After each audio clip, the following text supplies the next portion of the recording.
bismillaahi raxmaani raxiim habeen wanaagsan daawadayaal qodobada wararka TV caawa idin hay waxa kamida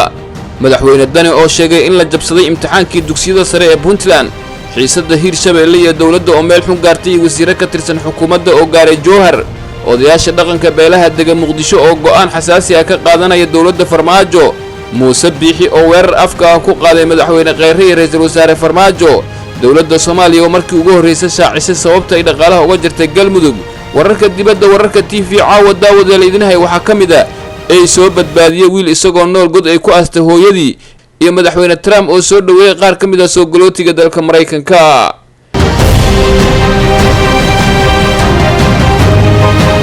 daawadayaal ku soo dhawaada warkaasi oo fidsan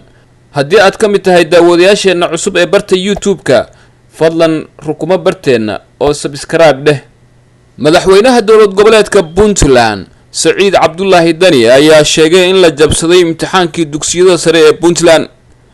madaxweyne Dani oo ay weheliyaan wasiirada waxbarashada iyo tacliinta sare ee Puntland ayaa maanta magaalada Garowe kaga daahfuray imtixaanka shahaadiga ee dugsiyada sare ee dugsiyada dhexe ee Puntland ka ay u fariisteen arday dhan 15892 arday waxaana imtixaanka uu ka qabsoomay 106 goobood oo ku yaala deegaanada Puntland madaxweyne Dani ayaa ku dheeraday ka hadalka heerarkii kala duwanaa ay soo martay hanaanka waxbarashada ee Puntland 20 sano u dambeeyay ayaa waxa uu sheegay in imtixaanka ay u fadhiisteen ardayda reer Puntland la gaarsiiyay deegaano fogfog oo qaarkood daruufo ay ka jirto kuwaas uu sheegay in qaarkood lagu geeyay doomo sidoo hadalka u dhigay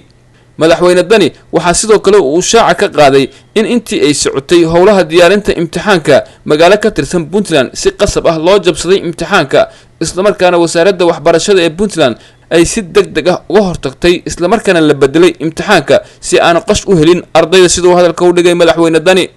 Dani waxa uu sheegay in Puntland ay leedahay khibrad iyo waaye aragnimo muddo dheer soo socotay isla markaana hadda ay diyaar u yihiin in dawladda dhexe ee Soomaaliya iyo dawladaha xubnaha ka ay la wadaagaan khibradaasi waaye aragnimadaas Puntland ay u haysato qaadista imtixaanaadka sidoo hadalka u dhigay xiisad dhinaca imtixaan qaadista ku saabsan ayaa ka dhex taagan Hirshabeelle iyo dawladda federaalka ee Soomaaliya iyadoo wasiirka ka tirsan xukuumadda ay gaareen magaalada Jowhar ee xarunta maamulka Hirshabeelle waxa gaaray wasiirka ka tirsan xukuumadda federaalka ee Soomaaliya kadib markii maamulka Hirshabeelle ay qaateen go'aan ah in imtixaanka shahaadiga ee dugsiyada sare ay qaadayaan ka maamul ahaan wafdiga Jowhar gaaray waxa hogaaminaya wasiirka wasaaradda waxbarashada Cabdullaahi Goodax Barre iyo wasiirka amniga xukuumadda Soomaaliya Maxamed Abuukar Islow wafdiga ayaa garoonka Jowhar waxa ku soo dhaweeyay wasiirka ka tirsan maamulka Hirshabeelle waxaana loo gulbiyay xarunta madaxtooyada oo ku sugan yahay madaxweyne Waare ujeedka booqashada wafdiga ayaa lagu sheegay inay tahay sidii xal looga gaari lahaa qaadista imtixaanka dugsiyada sare oo dhawaan wasaaradda waxbarashada dawladda federaalka ee Soomaaliya ay baabi'isay wasiirada dawladda ka socday ee taga Jowhar ayaa kulan la qaatay madaxweynaha maamulka Hirshabeelle ka oo looga hadlayay sidii xal looga gaari lahaa tabashada dhinaca waxbarashada ee maamulka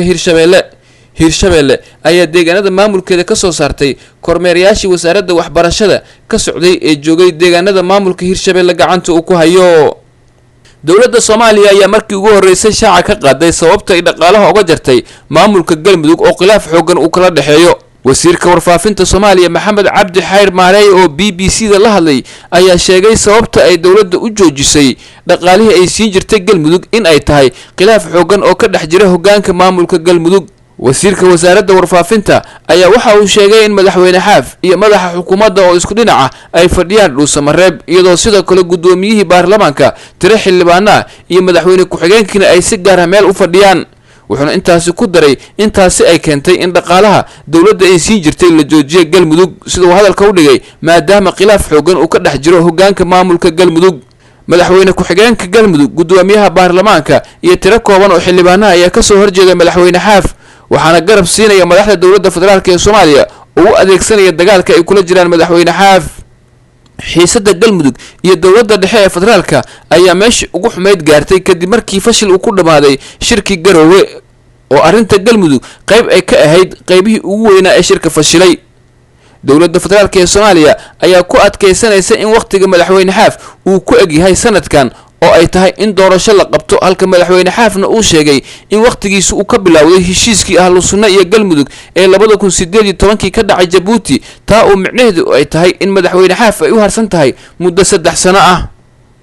odayaasha dhaqanka beelaha dega muqdisho ayaa la filayaa in go'aan xasaasi ah oo saameyn ku yeesha dowladda madaxweyne farmaajo ay qaataan. dhaqdhaqaaq nuuciisa kii ugu horreeyay muddo ka badan 10 sano ayaa ka curtay magaalada muqdisho ka oo ah in hoggaanka dhaqanka ay qaataan go'aan ka dhana dowladda maamusho magaalada muqdisho.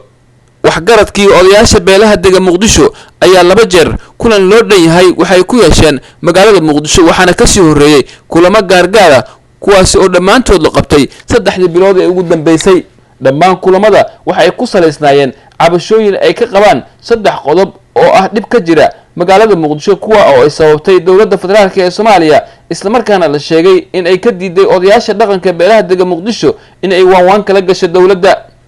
qodobada cabashada ay ka qabaan waxgaradkii odayaasha beelaha dega muqdisho ayaa waxaa ka mid ah xaaladda go'doonka ee dowladda Soomaaliya ay ku rabtay muqdisho taa oo sababtay miciishadii in ay aad u qaaliyowdo iyo in isu socodkii gaadiidkii dadweynaha uu go'o. xirnaashiyaha iyo go'doonka magaalada oo aan lagu helin ammaan. muqdisho oo go'doon ah welina waxaa ka dhacaya dilal iyo qaraxyo waana sababta labaad ee dulqaadka ka dhameeyay waxgaradkii odayaasha beelaha dega muqdisho. shacabka muqdisho waa bulshada kaliya ee bixiya canshuurta dastuuriga ah ee dalka, haddana waa bulshada kaliya ee aan haysan matalaad siyaasadeed. ku sii darso waa bulshada kaliya oo ay dowladdu ku soo rogto go'aanka waana sababta saddexaad ee sababtay qayladhaanta odayaasha dhaqanka ee beelaha dega muqdisho. waxaa la aaminsan yahay in waxgaradka muqdisho ay qaadan doonaan go'aano culus oo curiyaamin kara dowladda Soomaaliya kuwa oo saameyn dhaqaale iyo mid siyaasadeed dalka gelin kara. haddaba go'aanada la filaya inay qaataan odayaasha iyo waxgaradka beelaha dega muqdisho waxaa ka mid ah in ay ku dhawaaqaan dhismaha maamul goboleed matala dadka dega gobolka Banaadir oo aan lahayn maqaam siyaasadeed iyo mid maamul oo danahooda ka shaqeeya, taas oo xanuun iyo guuldarro ku ah hoggaanka farmaajo oo muqdisho kaliya saameyn dowladeed ku leh.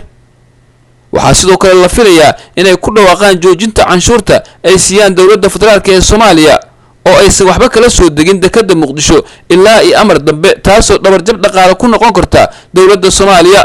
dhismaha ciidan madani ah oo deegaanka ilaaliya iyagoo qayladhaantooda la wadaagaya beesha caalamka iyo daneeyayaasha Soomaaliya sida aan ku helnay warbixin aan ka soo xignay qaar ka mid ah odayaasha dhaqanka. arrimahan ka taagan magaalada muqdisho ayaa dad badani waxay u arkaan dab lagu sii qabtay xasilooni darrada siyaasadeed ee ka jirta Soomaaliya iyo guuldarooyinka tusbaxa furtay ah ee uu wajahaya madaxweynaha Soomaaliya iyo ra'iisul wasaaraha xukuumadda. madaxweynaha maamulka Somaliland Muuse Biixi Cabdi ayaa weerar afka ah ku qaaday madaxweyne Farmaajo iyo ra'iisul wasaare Khayre.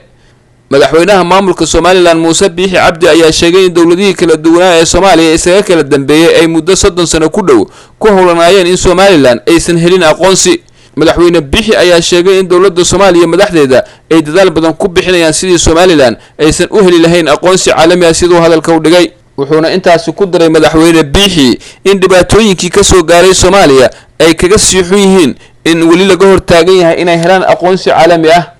madaxweyne Muuse Biixi ayaa sidoo kale waxa uu sheegay in hadda caalamku uu garwaaqsaday in la joogo waqtigii Somaliland ay heli lahayd aqoonsi buuxo isla markaana lagu taageeri lahaa sidoo hadalka u dhigay. wuxuuna intaas ku daray in madaxweyne Farmaajo iyo ra'iisul wasaare Khayre ay wadaan inay ka hor yimaadaan inaan aqoonsi buuxo helin Somaliland. wararka dibadda wararka TV daawadayaal caawa idin hayana waxaa ka mid ah waqooyiga dalka Thailand ayaa soo badbaadiyay wiil yar oo isagoo nool ay hooyadii ku aastay god. ayaa waqooyiga dalka Thailand soo badbaadiyay wiil yar oo markaasi dhashay oo isagoo nool ay god ku aastay hooyadii oo dhowr iyo 10 jir ah. wiilkan yar ayaa sida la sheegay waxa god ku aastay kadibna isaga dhaqaajisay hooyadii oo 15 jir ah si waalidkeed ay uga qariso ilmahaasi ay dhashay oo aan la ogeyn.